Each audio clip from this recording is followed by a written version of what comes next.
Let's get started with this tag. I have for you first on the list is A Suitable Boy.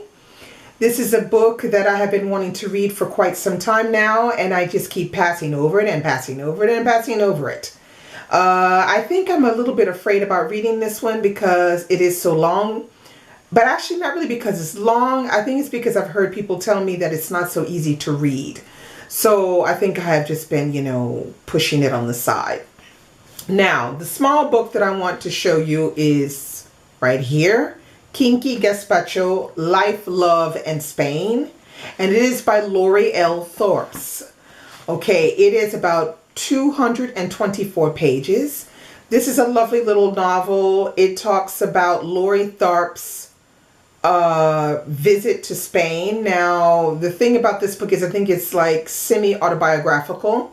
So you have a lot of themes going on here. Is her accepting her natural hair, accepting the way people look at her as a black woman in Spain, meeting her boyfriend's parents, her boyfriend's Spanish parents, and a whole slew of other things. So if you like Spain and you're interested in that kind of thing, I say pick it up. Kinky Gazpacho was a really fun read, and it's short. It's only 224 pages. Next, I have here The Goldfinch. Yes, you've all heard people talk about the Goldfinch. Goldfinch done tart. It's 771 pages. No, I have not read it yet, and I will not be reading it until I read The Secret History. Yeah, because I just want to read it. I want to read The Secret History first, and then I want to read this. And I think it's also because I'm kind of savoring this, because I have a feeling I'm really going to love this one. Next, I have for my short book, I have Carson McCullers' The Ballad of the Sad Cafe. And this book is fantastic. This is a little tiny book of only 157 pages.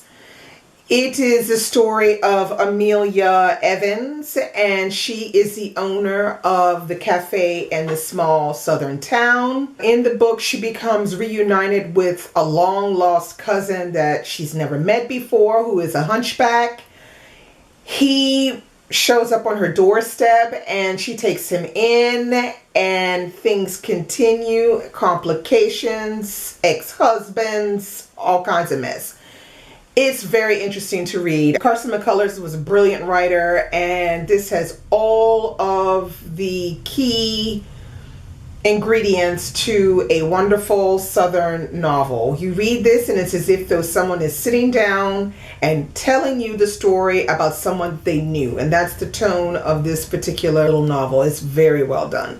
If you haven't read it, I suggest you pick it up. Okay, my next big book, The Luminaries. You heard a lot about this one as well. The Luminaries seems to have crashed and burned on BookTube. This is by Eleanor Caton, who is a Kiwi Canadian, from what I understand. So, yeah. The book is a big whopping, over 824 pages. Yeah, I've been wanting to read this for ever since I heard about it, and I received this copy for my birthday, but I had ordered the books on Amazon.com, so I didn't get this book until like late November. So that was not a good moment for me to start reading The Luminaries. And if I do get a chance to read it this year, which I really do, I want it to be the month of June. That's the month that I had picked out to read The Luminaries. So I have not avoided reading this, other than the fact that I just haven't really logistically had the time to do it. But it's going to happen. Small book that I have next is The Curious Incident of the Dog in the Nighttime. This has been going around, I think, BookTube for a while. I read this with my book club maybe 3-4 years ago, and it's about 271 pages. This book is the story of a young boy who is autistic. I think he has Asperger's syndrome. Yeah. And he basically goes on a mystery to find out who has stabbed the neighbor's dog, because he finds the neighbor's dog in this condition. And he uses all of his skills and knowledge and know-how to try to figure out the mystery to this dead dog. Now, the book itself has, font size is correct. There are not very many words on the page. There's a lot of pages like this with, with pictures and maps and things. But basically, you follow along, and Mark Haddon has done an excellent job of taking the reader into the brain of this young boy, and boy, you go along for the ride, and you can't help but root for him. So if you haven't read this one, pick it up. It's really good. All right, next I chose for my big book is The Post-Birthday World, which is by Lionel Shriver. And this is a book that I picked up. I think it's a used book, but I picked it up. I think it was at the beginning of last year, something like that. And I think I got interested in this one because I have been wanting to read things by Lionel Shriver. I only own 2 books by Lionel Shriver, and I haven't read either one of them. The first one, of course, is a very well-known, famous We Need to Talk About Kevin, which I absolutely want to read and then watch the movie. And then I own this one, and I got interested in this one because it's basically about, I think, a woman who is, reaching her mid-40s, late 40s, and she starts to question some of the decisions that she's made. Like, did she marry the right man? Is she doing the right job? That kind of thing. So I thought, why not read that? Because it kind of, corresponds to my age. I guess if you're young, you probably won't want to read this. Yeah, I kind of am very interested in Lionel Shriver and I hear so much about her capacity to tell a story and her character development and all that. So yeah, why haven't I read it? Because I just keep forgetting it's there. It's on the hall shelf, and I don't really see it when I walk past, and I don't really walk past it very often. So yeah, so I'm going to try to read this whenever I can. I don't know. I'll try to go for this year, since I did want to read big books anyway this year. Now, my next short story is a short story called Annie John, and it's by Jamaica Kincaid. Annie John is about 148 pages. It's a sweet little book. Jamaica Kincaid is a fantastic writer. If you haven't read anything by her, you must pick up Annie John. Annie John is a story about a young girl, and it's her coming of age story. So basically these 148 pages talk about the relationship that Annie John has with her mother, which is quite a close, tight-knit relationship.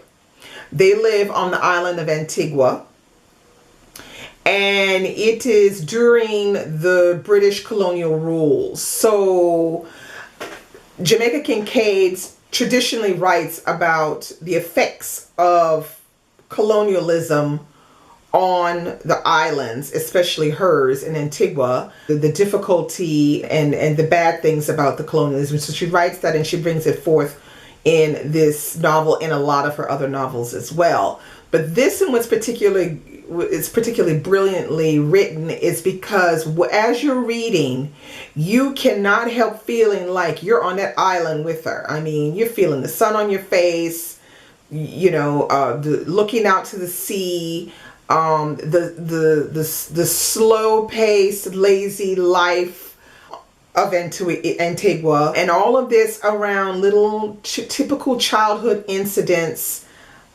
that happen that make Annie John who she is as she's growing up, and how her relationship with her mother develops and changes as she's becoming an adolescent and, into eventually a young woman. It's very good. Annie John was her first novel, so it might be a good place to start with her if you haven't read anything else by Jamaica Kincaid. All right, now, my last book is 1Q84 by Murakami. I don't need to tell you anything about Murakami because Murakami is all over BookTube, okay? I bought this book, maybe it was a year and a half ago, I think it was. And this is the big, massive one. So it's got books 1, 2, and 3 in it, and it is a big whopping 926 pages. Why haven't I picked this up? Because Japanese literature is, I don't know, it kind of scares me. Yeah, I don't know if I'm really gonna like this, but from what I heard about it, it seems like a concept that would interest me, but I'm still not convinced. And that's probably why I haven't picked it up.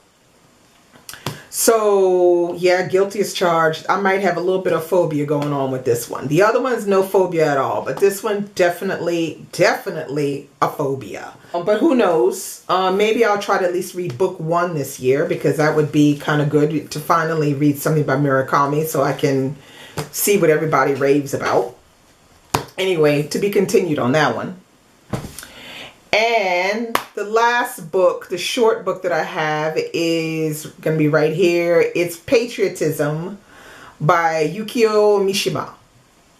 Now, you know, as I just said about, you know, Murakami, I'm not really sure if it's my thing. Well, Yukio Mishima is more like my thing. And it's really funny because I think the first Yukio Mishima I read was at school. I think when I was in high school. It was in one of the anthologies. It was a short story, and I can't remember if it was this one, Patriotism, or if it was another one. But Patriotism is basically 60 pages. It's a novella. And it is the story of I think he's like a high-ranking soldier. And he has been charged to round up his friends who have gone and started a mutiny. And of course, he will be rounding up his friends so that they can then be executed. And because he does not want this task, he goes home to his wife.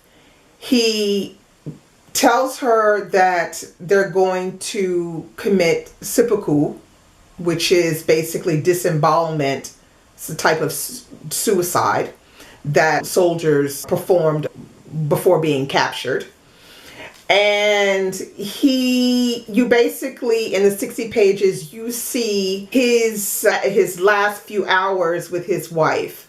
And it's amazing when you read this. It's 60 pages, but it is pristine, it is zen, it is perfect. I don't know how to describe it, but it's just perfect. It is beautifully written, very serene.